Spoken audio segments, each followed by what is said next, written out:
यह कहानी है रामपुर गांव की।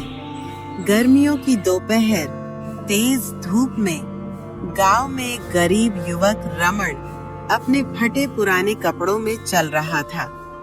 उसके पैरों में चप्पल तक नहीं थी, पर चेहरे पर एक अजीब संतोष झलक रहा था। अचानक सामने से एक अमीर व्यापारी का बेटा श्याम कार से आता है। अरे रमन, इतनी धूप में नंगे पांव कहाँ जा रहे हो? बस भटक रहा हूँ, ऐसे ही जिंदगी की राहों पर। अरे वाह, बड़ी बड़ी बातें करने लगे हो। मगर सच बताओ, कुछ काम धंधा मिला या अभी भी खाली घूम रहे हो? काम की तलाश में ही निकला हूँ श्याम, बस मेहनत करके पेट भरना चाहता हूँ। श्याम कुछ सोचता है और कहता है, रमन, मेरे पिताजी को एक वफादार नौकर चाहिए। तुम मेरे घर आ जाओ, अच्छा पैसा मिलेगा। श्याम, अगर दोस्ती में मालिक नौकर का रिश्ता आ जाए तो दोस्ती बचती नहीं। श्याम को यह बात अजीब लगता है, लेकिन वह कुछ कहता नहीं। दोनों साथ में गांव की ओर बढ़ते हैं। अगली सुबह श्याम अपने विशाल घर में बैठा हुआ था। नौकर चाकर इधर उधर घूम रहे थे। तभी उसके पिता सेठ धनीलाल आकर श्याम से कहते हैं, श्याम, कल तुझे रमन के साथ देखा था, तो फिर उस गरीब के साथ घूम रहा है? पिताजी, वो मेरा सच्चा दोस्त है।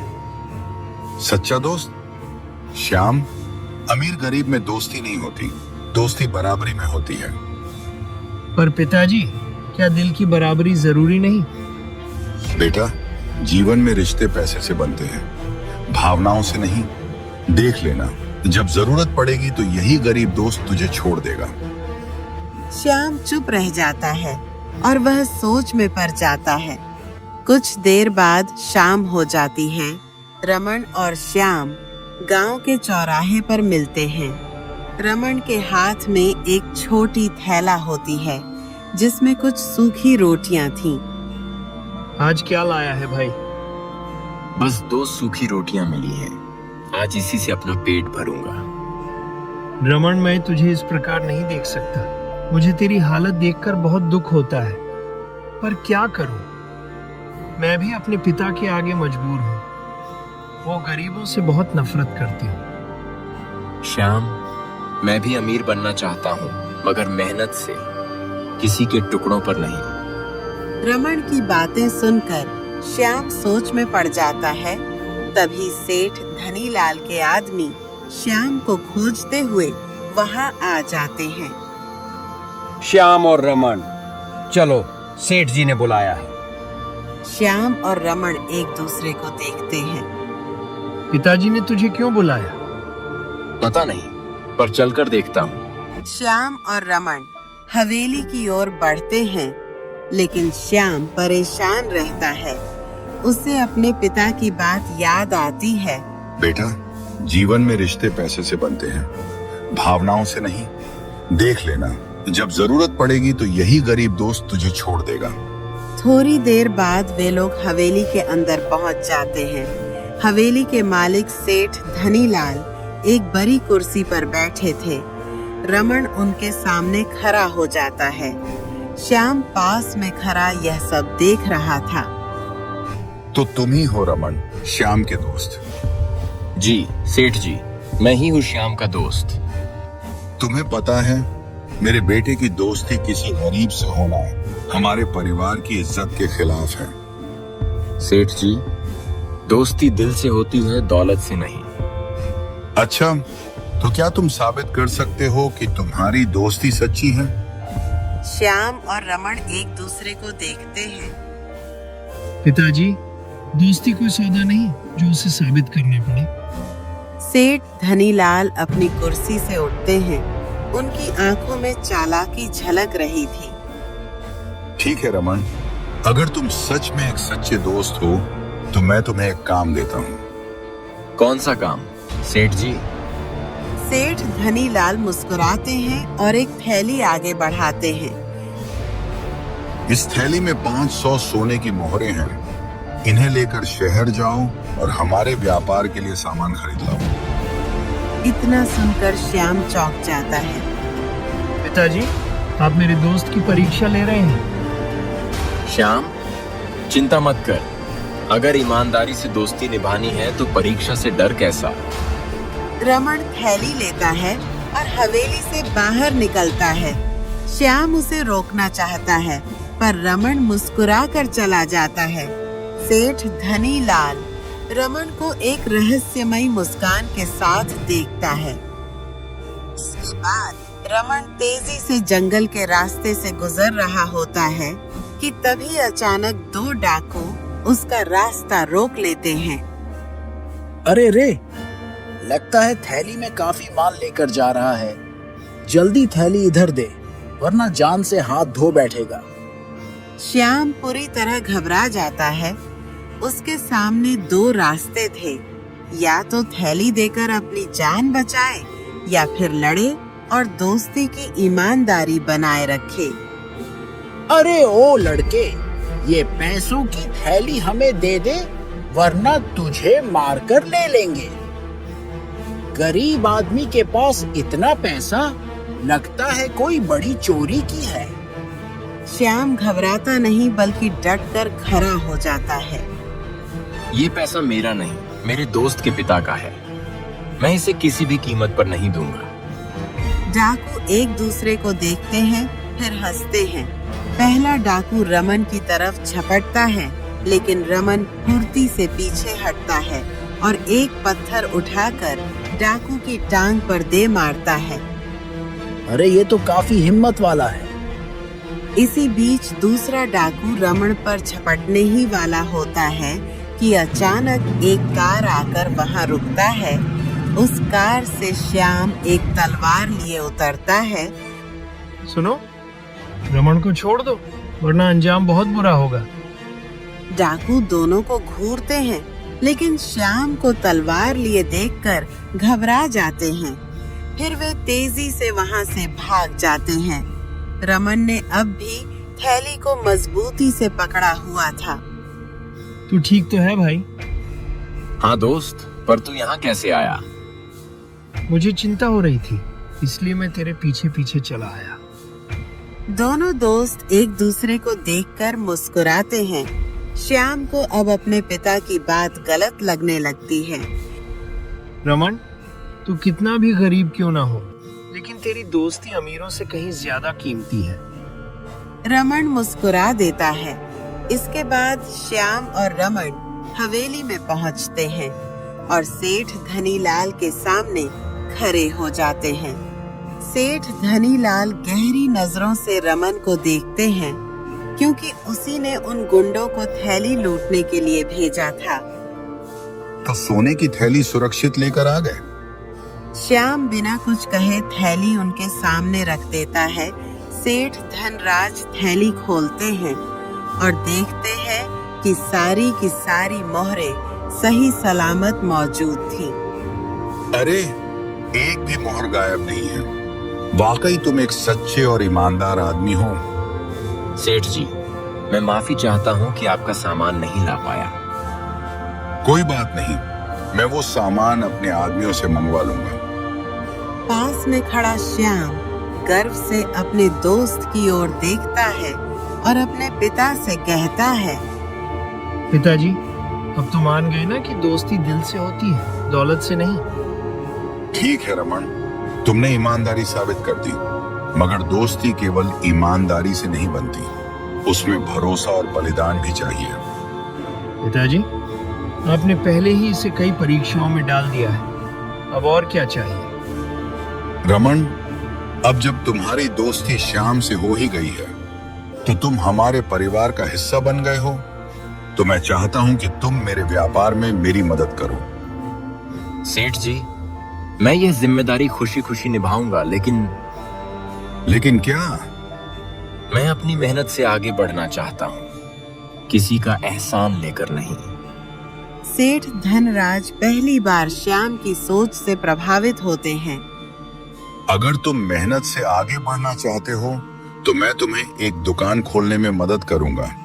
लेकिन आगे का रास्ता तुम्हें खुद बनाना होगा। सेठ जी, आपका बहुत धन्यवाद। मैं अपनी जिम्मेदारी पूरी मेहनत से निभाऊंगा। गांव के चौराहे पर रमन की छोटी सी दुकान खुलती है। रमन इस दुकान में अनाज और जरूरत का सारा सामान रखता है। रमन दुकान में बैठा ग्राहकों को सामान दे रहा होता है। तभी श्याम पहली बार वहां आता है। तो भाई, अब तू व्यापारी बन गया। हाँ, तेरे जैसा दोस्त जो मेरे पास है। लेकिन श्याम, व्यापार में भी ईमानदारी सबसे जरूरी चीज होती है। वे दोनों आपस में बातें करने लगते हैं। तभी वहां एक गरीब बुढ़िया आती है।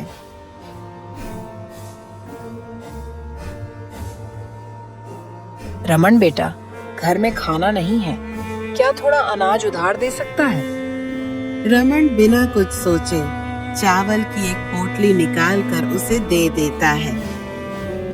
रमन, अगर हर किसी को उधार देगा तो तेरा व्यापार कैसे चलेगा? श्याम, अगर व्यापार का मतलब सिर्फ पैसे कमाना होता तो मैं इसे कभी न करता। मेरा व्यापार लोगों की सेवा के लिए भी है। रमन उसकी बात से प्रभावित होता है। वह सोचता है कि रमन का दिल वाकई सोने से भी ज्यादा कीमती है। रमन की दुकान चलने लगती है। लोग उसकी ईमानदारी से खुश थे। लेकिन यह बात गांव के एक और व्यापारी खुसटमल को पसंद नहीं आती। वह इस दुकान को बंद करवाने की सोचता है। एक दिन शाम को व्यापारी खुसटमल अपने गुंडों के साथ अपनी हवेली के बाहर बैठा हुआ था। अगर यह गरीब लड़का इसी तरह व्यापार करता रहा तो मेरा धंधा चौपट हो जाएगा। तो फिर इसका कोई इंतजाम करना होगा मालिक। बिल्कुल, इसे सबक सिखाना होगा जिससे कि यह अपनी दुकान हमेशा के लिए बंद कर दे। अगली सुबह गांव का बाजार। रमन की दुकान अब अच्छी चल रही थी। लोग उसकी ईमानदारी और मेहनत की तारीफ करते नहीं थकते। लेकिन दूसरी तरफ व्यापारी खुसटमल की दुकान पर भीड़ कम होती जा रही थी। व्यापारी खुसटमल गुस्से में अपनी दुकान के बाहर टहल रहा था। उसके साथ उसके गुंडे भी वहां पर थे। अगर यही हाल रहा तो कुछ ही दिनों में मेरी दुकान बंद हो जाएगी। इस श्याम को सबक सिखाना होगा। मालिक, अगर इसकी दुकान में चोरी हो जाए और चोरी के लिए इसका ही नाम लगा दिया जाए और कह दिया जाए कि दुकान में कौन सा रमन के खुद के पैसे लगे थे, तो लोग इस पर भरोसा करना बंद कर देंगे और यह खुद ही गांव छोड़कर भाग जाएगा। व्यापारी खुसटमल शातिर हंसी हंसता है। बहुत बढ़िया, आज रात ही इसे बर्बाद करने का इंतजाम करो। आधी रात का समय, चारों ओर अंधेरा था। रमन की दुकान बंद थी। दो परछाइयां धीरे धीरे दुकान के पास आती हैं। पहला गुंडा दुकान का ताला तोड़ता है। दूसरा गुंडा दुकान के अंदर घुसकर अनाज की बोरियां बाहर फेंकता है। जल्दी कर, कोई देख न ले। सारा माल गायब कर देते हैं, फिर लोग इसे ही चोर समझेंगे। दोनों गुंडे अनाज की बोरियां उठाकर व्यापारी खुसटमल के गोदाम में छिपा देते हैं और वहां से भाग जाते हैं। अगली सुबह गांव में हड़कंप मच जाता है। लोग रमन की दुकान के सामने इकट्ठा हो जाते हैं। रमन घबराया हुआ दुकान के अंदर जाता है और देखता है कि पूरी दुकान लूटी जा चुकी है। अरे, रमन की दुकान में चोरी हो गई। ये सब कैसे हुआ? अब ये कैसे अपना व्यापार करेगा? तभी व्यापारी खुसटमल वहां आता है, चेहरे पर नकली सहानुभूति का भाव लिए हुए। अरे, ये तो बहुत बुरा हुआ, लेकिन कहीं ये चोरी खुद रमन ने ही तो नहीं करवाई? हो भी सकता है वैसे भी इस दुकान में कौन सा रामू के खुद के पैसे लगे हुए थे। कहीं ऐसा तो नहीं फ्री का माल देखकर रमन ने खुद अपनी दुकान लुटवाया हो, जिससे उस पर किसी का शक नहीं जाए और सारा माल भी उसका हो जाए। इतना सुनकर गांव वाले चौंक जाते हैं। रमन हैरान होकर व्यापारी खुसटमल की तरफ देखता है। आप ये क्या कह रहे हो लाला जी? क्या पता तुमने ही दुकान लुटवाया हो ताकि तुम्हें लोगों की सहानुभूति मिल सके। गांव वाले आपस में फुसफुसाने लगते हैं। श्याम जो अभी अभी वहां पहुंचा था, ये सुनकर आग बबूला हो जाता है। बस करो लाला जी, तुम जैसे लोग मेहनत और ईमानदारी की कीमत नहीं समझ सकते। व्यापारी खुसटमल चौंकता है। श्याम आगे बढ़ता है और गांव वालों से कहता है, सुनो गांव वालों, अगर रमन चोर होता तो वह आप सभी के साथ भी बेईमानी करता। उसने हमेशा सबकी मदद की है, बिना किसी स्वार्थ के। ये सुनकर गांव वाले सहमति में सिर हिलाने लगते हैं। हाँ, श्याम सही कह रहा है। रमन की ईमानदारी पर शक करना गलत होगा। अगर रमन ईमानदार है तो सच खुद ही सामने आ जाएगा। शाम के समय श्याम, हम दोनों को मिलकर चोर को पकड़ना ही होगा। रमन तू चिंता मत कर, हम दोनों मिलकर चोर को जरूर पकड़ लेंगे। इसके बाद रमन और श्याम रात में चोरी के सुराग तलाशने के लिए दुकान के पास छानबीन करने लगते हैं। अचानक उन्हें ताले के पास एक टूटा हुआ कड़ा मिलता है। रमन, ये तो किसी चोर का कड़ा है। रमन उसे ध्यान से देखता है और फिर एकदम समझ जाता है। यह कड़ा मैंने पहले भी कहीं देखा है। यह कड़ा तो व्यापारी खुसटमल के गुंडे नंदू का है। तो अब हमें बस उसे पकड़ना है। अगली सुबह गांव के लोग फिर से इकट्ठा होते हैं। व्यापारी खुसटमल आत्मविश्वास से वहां खड़ा था। तो क्या हुआ रमन? चोरी का सबूत मिला या फिर खुद ही मान लिया कि तुम दोषी हो? रमन बिना कुछ कहे कड़ा निकालकर सभी गांव वालों को दिखाता है। ध्यान से देखो गांव वालों, ये कड़ा नंदू का है। हाँ, रमन ठीक कह रहा है। मैंने भी यह कड़ा नंदू के हाथ में देखा था।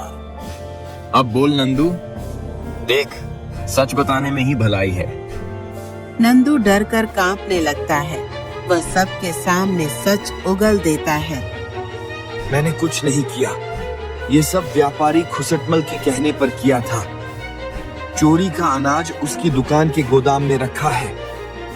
गांव वाले यह सुनकर गुस्से में आ जाते हैं। वे लोग व्यापारी खुसटमल के गोदाम की तलाशी लेते हैं और वहां से पूरा चोरी की माल बरामद हो जाता है। धोखेबाज खुसटमल, तूने अपने लालच में आकर एक ईमानदार इंसान पर चोरी का इल्जाम लगाया। सुनो गांव वालों, हमें ऐसे आदमी के दुकान से कभी कुछ नहीं खरीदना चाहिए। इतना कहकर सभी गांव वाले वहां से चले जाते हैं। यह सुनकर खुसटमल गुस्सा से आग बबूला हो जाता है। रमन, तूने साबित कर दिया कि तू एक सच्चा और ईमानदार इंसान है। मुझे तुझ पर पूरा विश्वास था। अरे श्याम, इसमें साबित करने की क्या बात है? जो इंसान सच्चा और ईमानदार होता है, उसके साथ कभी गलत नहीं होता। अरे वाह रमन, कितनी बड़ी बड़ी बात करते हो। अब बहुत हुआ, अब तुझसे कोई परीक्षा नहीं लिया जाएगा। मैं मान गया कि तू नेक और ईमानदार इंसान हो। चलो पिताजी के पास।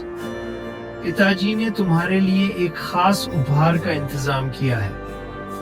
श्याम और रमन हवेली के अंदर जाकर सेठ धनीलाल के सामने खड़ा हो जाता है। रमन, मैं तुमसे प्रसन्न हुआ।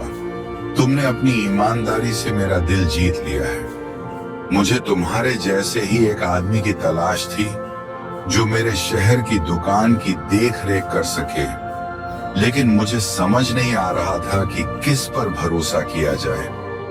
तभी श्याम ने मुझे तुम्हारे बारे में बताया, लेकिन मुझे तुम पर भरोसा नहीं था। लेकिन अब मुझे तुम पर पूरा भरोसा है। अब तुम्हें इस गरीबी की दलदल में रहने की कोई जरूरत नहीं है। मैंने तुम्हारे लिए शहर में एक घर खरीदा है और अब से तुम शहर में ही रहोगे और तुम्हें 2 लाख महीना भी मिलेगा।